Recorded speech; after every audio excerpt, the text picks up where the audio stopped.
ಅಲ್ಲ ಕಣೆ ರುಕ್ಕು, ಪಕ್ಕದ ಮನೆ ರಾಜಪ್ಪನ ಮಗಳ ಜೀವನ ಹೇಗಾಯ್ತು ಗೊತ್ತಿಲ್ವೇ? ರಾಜಪ್ಪನ ಹಳಿಯ ಇಂಜಿನಿಯರ್ ಇದ್ದಾನೆ ಅನ್ನೋ ಒಂದೇ ಕಾರಣಕ್ಕೆ ಇಂದು ಮುಂದು ವಿಚಾರಿಸದೆ ಮದುವೆ ಮಾಡಿಕೊಟ್ಬಿಟ್ರು. ಮುಂದೆ ಏನಾಯಿತು? ಹುಡುಗ ತುಂಬ ಕುಡುಕನಾಗಿದ್ದರಿಂದ ನೌಕರಿಯಿಂದ 2-3 ಬಾರಿ ವಜಾ ಮಾಡಿದರು. ಅದಲ್ಲದೆ ಇನ್ನೂ ಹಲವಾರು ಹವ್ಯಾಸಗಳಿಗೆ ದಾಸನಾಗಿದ್ದರಿಂದ ಇಲಾಖೆಯ ಮೇಲಧಿಕಾರಿಗಳು ನೋಡುವಷ್ಟು ನೋಡಿ ಕೊನೆಗೆ ಕೆಲಸದಿಂದಲೇ ತೆಗೆದುಬಿಟ್ರಂತೆ. ಅವರ ಅಳಿಯ ಊರು ಬಿಟ್ಟು ದೇಶಾಂತರ ಹೋಗ್ಬಿಟ್ಟ. ಪಾಪ ರಾಜಪ್ಪ ಮಗಳನ್ನು ಮನೆಗೆ ಕರೆತಂದು ಸಾಕುತ್ತಿದ್ದಾನೆ. ಇದನ್ನೆಲ್ಲ ನೋಡಿದಾಗ ಹುಡುಗನ ಸ್ಥಾನವನ್ನಷ್ಟೇ ನೋಡಬಾರ್ದು, ಅವನ ಶೀಲ ಚಾರಿತ್ರ್ಯವನ್ನು ಗಮನಿಸಬೇಕು. ಅವ್ರ ಮನೆತನ ಎಂಥದ್ದು ಅಂತಲೂ ನೋಡಬೇಕು ಕಣೆ ರುಕ್ಕು. ಹೌದೇನ್ರಿ? ಈ ವಿಷಯ ನನಗೆ ಗೊತ್ತೇ ಇರಲಿಲ್ಲ ರೀ. ಮತ್ತೆ ರಾಜಪ್ಪನ ಹೆಂಡತಿ ಒಮ್ಮೆ ನನಗೆ ಸಿಕ್ಕಾಗ ನನ್ನ ಹಳೆಯ ವಿದೇಶಕ್ಕೆ ಕರ್ತವ್ಯದ ಮೇಲೆ ಹೋಗಿದ್ದಾರೆ, ಅದರಿಂದ ಮಗಳು ನಮ್ಮ ಮನೆಯಲ್ಲೇ ಇದ್ದಾಳೆ ಅಂತ ಹೇಳಿದರೆ. ಅಲೆ ರುಕ್ಕು, ತಮ್ಮ ಹಳಿಯ ಇಂತಹವನು ಅಂತ ಹೊರಗಡೆ ಗೊತ್ತಾದರೆ ನಮ್ಮ ಮರ್ಯಾದೆ ಹೋಗುತ್ತೆ ಅಂತ ನಿನ್ನ ಹತ್ರ ಹಾಗೆ ಹೇಳಿದ್ದಾರೆ ಅಷ್ಟೇ ರುಕ್ಕು. ಹೌದೇನ್ರಿ? ಹೌದೇ ರುಕ್ಕು. ರಾಜಪ್ಪ ಒಮ್ಮೆ ನಮ್ಮ ಮನೆಗೆ ಭತ್ತ ತೆಗೆದುಕೊಳ್ಳಲು ಬಂದಿದ್ದ. ಅದೇ ಸಮಯದಲ್ಲಿ ಈ ವಿಷಯನ ನನ್ನ ಜೊತೆ ಹಂಚಿಕೊಂಡ. ಎಲ್ಲರೂ ಒಂದೇ ಥರ ಇರ್ತಾರೆ ಏನ್ರಿ?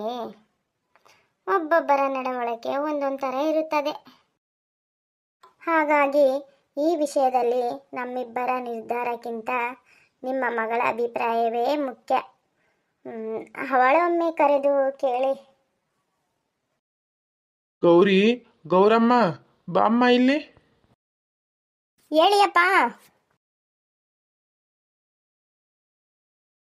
ಬಾ ಗೌರಿ, ಬಾಮ್ಮ ಕೂತ್ಕೋ.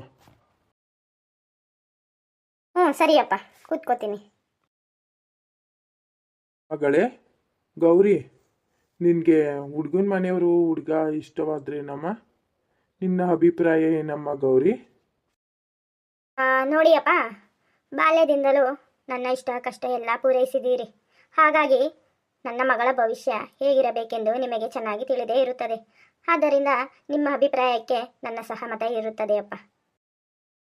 ಮಗಳೇ, ತಂದೆ ತಾಯಿಗಳನ್ನು ಮರೆತು ಪ್ರೀತಿ ಪ್ರೇಮ ಅಂತ ಓಡಿ ಹೋಗುವ ಈ ಕಾಲದಲ್ಲಿ ತಂದೆ ಮಾತನ್ನು ಮೀರಲಾರೆ ಎಂಬ ನಿನ್ನ ಮಾತು ನನ್ನ ಹೃದಯಕ್ಕೆ ತಟ್ಟಿದ್ದಮ್ಮ. ನಿನ್ನನ್ನು ಮಗಳಾಗಿ ಪಡೆದ ನಾವೇ ಧನ್ಯರು. ಅಪ್ಪ, ನೀವೇನೇ ತೀರ್ಮಾನ ತೆಗೆದುಕೊಂಡರೂ ಅದಕ್ಕೆ ನನ್ನ ಸಹಮತವಿದ್ದೇ ಇರುತ್ತದೆ. ರೈತರಾದ್ರೇನಪ್ಪ, ಅವರೇನು ಹೊಟ್ಟೆಗೆ ಊಟ ಮಾಡಲ್ವೇ? ಅವರ ಹೆಂಡತಿ ಮಕ್ಕಳನ್ನ ಚೆನ್ನಾಗಿ ನೋಡ್ಕೊಳ್ಳೋದಿಲ್ವಪ್ಪ? ನೀವು ಯಾವ ಕೆಲಸದಲ್ಲಿದ್ದರೆ ಹೇಳಿ, ನಮ್ಮನ್ನೆಲ್ಲ ಚೆನ್ನಾಗಿ ಸಾಕ್ತಾ ಇಲ್ವಾ? ಅದರಿಂದ ನನಗೆ ಆ ಹುಡುಗ ಒಪ್ಪಿಗೆ ಆಗಿದ್ದಾನೆ ಅಪ್ಪ. ಇನ್ನು ನೀವು ಯೋಚನೆ ಮಾಡಿ ತೀರ್ಮಾನ ತಗೊಳ್ಕೊಳ್ಳಿ. ನಾನು ಅವ್ರನ್ನ ಮದುವೆ ಆದರೆ ಚೆನ್ನಾಗಿ ಇರ್ತೀನಿ ಅನ್ನೋ ನಂಬಿಕೆ ನನಗಿದೆಯಪ್ಪ. ಕೆಲಸ ಅಂತ ಏನೂ ಇಲ್ಲಪ್ಪ. ನೀವು ಹೇಗೆ ಹೇಳ್ತಿರೋ ಹಾಗೆ. ಮತ್ತು ನೀವು ಏನು ಯೋಚನೆ ಮಾಡಬೇಡಿ, ಹುಡುಗ ಕೆಲಸದಲ್ಲಿಲ್ಲ ಹಾಗೆ ಹೀಗೆ ಅಂದ್ಕೊಂಡು.